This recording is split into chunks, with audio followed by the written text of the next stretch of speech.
ہمارے معاشرے کا ایک تلخ ترین پہلو ناشکری، کہ ہر چیز موجود ہونے کے باوجود کہتے ہیں ہم پریشان ہیں، ہم تنگی میں ہیں۔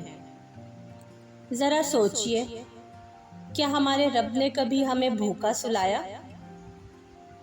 کیا کبھی ایسا ہوا کہ پہننے کو کپڑے نہیں؟